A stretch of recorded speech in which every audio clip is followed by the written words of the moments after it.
C'est presque de l'info, c'est la revue de presque de Nicolas Canteloup.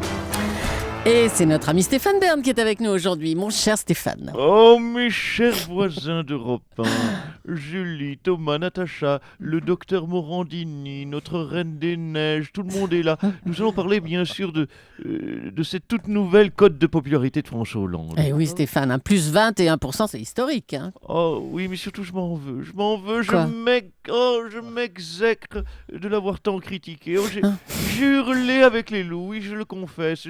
J'en suis tout contrit, mais je ne suis pas le seul dans ce studio. Je n'ai pas compris, quand il avait sa chapka, sa cravate de travers, de la buée sur les lunettes, quand il faisait ses discours sous la flotte, quand il faisait gauler en scooter avec des chouquettes sous le bras, qu'il prenait de la vaisselle de l'Élysée que Valoche lui balançait dans la tronche. Oui, bon, ça va. Moi, Julie, Thomas, Natacha, moi, bêtement, j'ai ri. Je n'ai pas vu que François Hollande, c'était un mélange de Gandhi, de Mandela, de Luther King, de JFK. D'ailleurs, Natacha ne l'a pas vu non plus. Non, j'avais raté ça.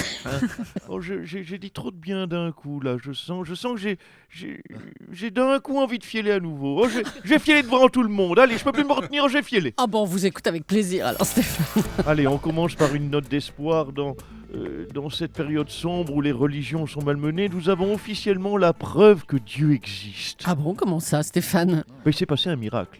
François, vous le savez, nous le répétons depuis hier pour se remettre dans le bon sens de la marche. François a gagné 20 points d'un coup. Alléluia, Amen, Abdullah, Mazel Tov, ce que vous voulez, mais Dieu existe.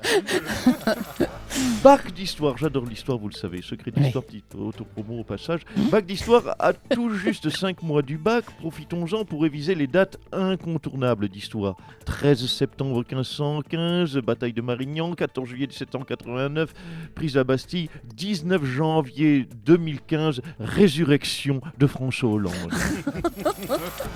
Bison bourré, eh oui, bison bourré. Bison bourré? Eh ben oui, parce qu'avec le froid, ma chère Julie, les chauffeurs routiers ont picolé du vin chaud, donc c'est bison bourré. Bref, avec la neige qui arrive, les routiers vont passer de l'opération escargot à l'opération esquimau. Courage les gars, Laurent Cabrol est avec vous.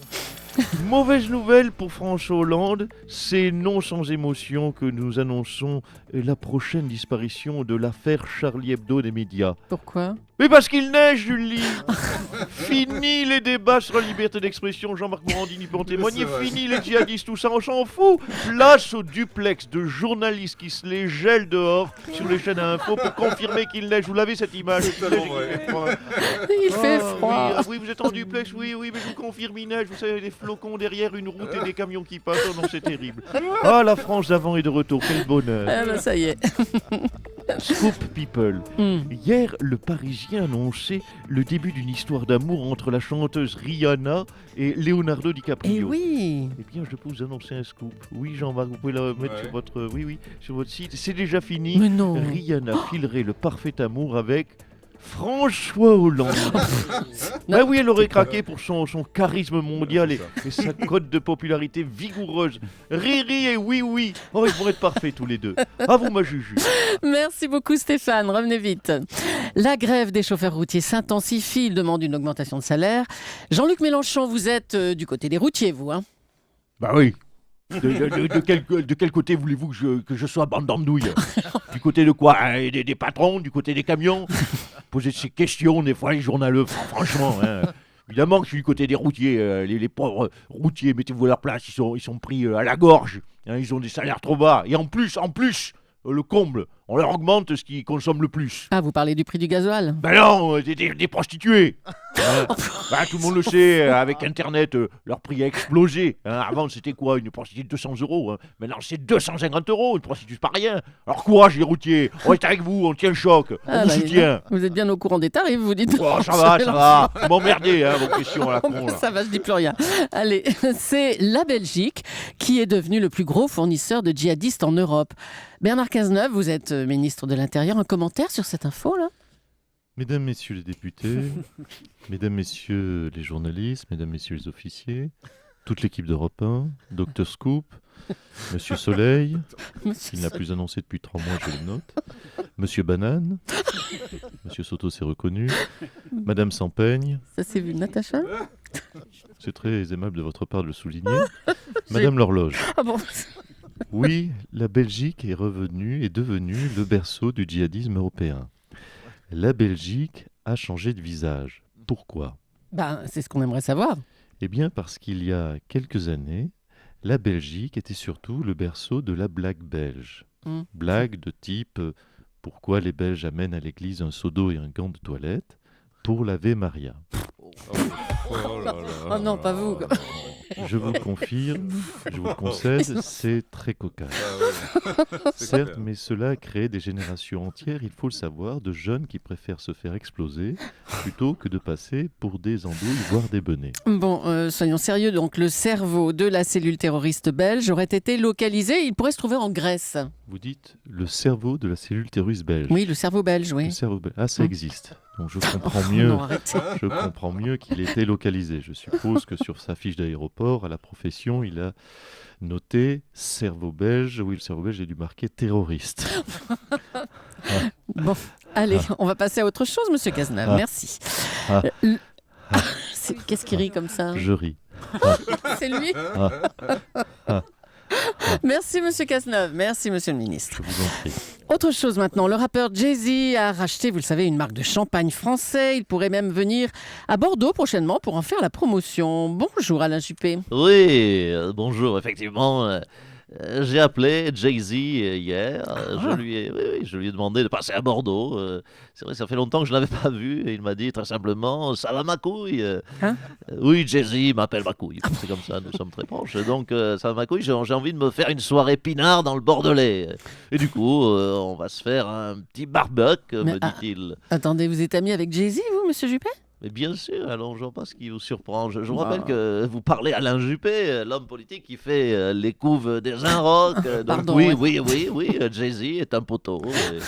Et nos femmes, je peux vous le dire, sont également très proches. Ah bon, sa femme, Beyoncé, est amie avec la vôtre. Ça Voilà, va. Isa et Beyoncé. Beyoncé. Écoutez, elles sont cul et chemise. C'est agréable de voir ainsi. Je dirais, elles sont comme gros cul et chemise. Oui. Oula. Beyoncé, vous avez vu Beyoncé. Oui, bon, Bien, c'est bref, l'autre jour, nous dînions chez Léo, Leonardo DiCaprio, pardon, avec Brad et Angelina. Oui, carrément. Et quand Beyoncé a décidé d'apprendre à Isa, ma femme, à faire du twerk. Du twerk. Vous savez, agiter le derrière, là, comme dans ses clips. Ah oui, d'accord. Donc, elles ont fait ça sur le capot de ma Citroën. Je lui disais, allez, chèque ton bouti, Isabelle. Ah, vraiment, je repensais une très agréable soirée. Ah bon, on aurait voulu y être, hein, monsieur ça doit Juppé. briller, Merci beaucoup. Je vous en prie. Une info santé est parue dans le JDD ce week-end. Le vaccin contre la grippe n'est efficace que dans 25% des cas, d'après une étude américaine. Docteur Douste-Blazy, vous confirmez ? Oui, que 27% des cas efficaces. Oui, désolé. Autant on a été très bon pour le vendre. Vaccinez-vous, vous allez mourir. Vaccinez-vous contre la grippe, elle est pire qu'Ebola.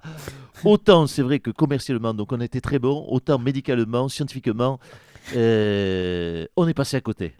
Complètement à travers. Donc, si le vaccin n'est efficace qu'à 25%, les vaccinés ont 75% de risque de l'attraper, si j'ai bien compris. Waouh! Vous êtes scientifique et mathématicienne et horloge parlante. Bah oui, je fais tout. Toutes là. ces fonctions, une dame, c'est formidable. Oh, c'est formidable. Alors attention, c'est même pire que ça, chère Julie, chère Tomasoto, car quand vous faites vacciner, vous avez la grippe pendant 2 jours, vous êtes tout flagada, fiévreux, tout mou, alors que les non-vaccinés n'auront sûrement aucun symptôme. Hein, c'est ballot. Hein, Ah, c'est ballot, oui. Et ce n'est pas Docteur Morandini qui va me Non, contredire. jamais. J'interroge toujours un confrère pour confirmer les choses. Donc, vous allez faire des vaccins plus efficients l'année prochaine, hein, j'imagine. Non. Ah bon non, parce que vu que je vais vous dire une confidence, vu que commercialement il marche quand même très bien, on va même en sortir de nouveau. Donc nous avons en projet un vaccin contre les accidents de la route, Bah attendez, mais ça marche pas ça. mais c'est vrai que pas plus que celui de la grippe. Hein. Et un vaccin pour le retour de l'être aimé. Ah bon Les marabouts le font, pourquoi pas nous, hein. Ça fait 80 €. Je prends pas la carte Vidal, hein, en cash s'il vous plaît. Les temps sont durs pour tout le monde même, Julie. Allez, merci monsieur Douste-Blazy. Quand même, on va faire un petit point tennis. Roger Federer. Ah. Roger. Manquez dis donc. plus que toi. Hein. Ah, n'est-ce pas? Qualifié pour le 2e tour, c'est pas mal. Merci Thomas, c'est gentil.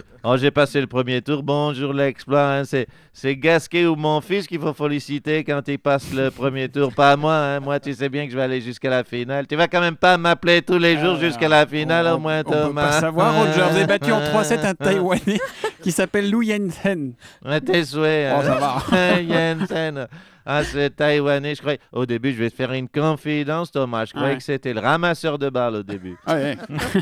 Non, le plus pénible, c'est qu'il voulait faire un selfie avec moi à chaque changement de côté. Ah.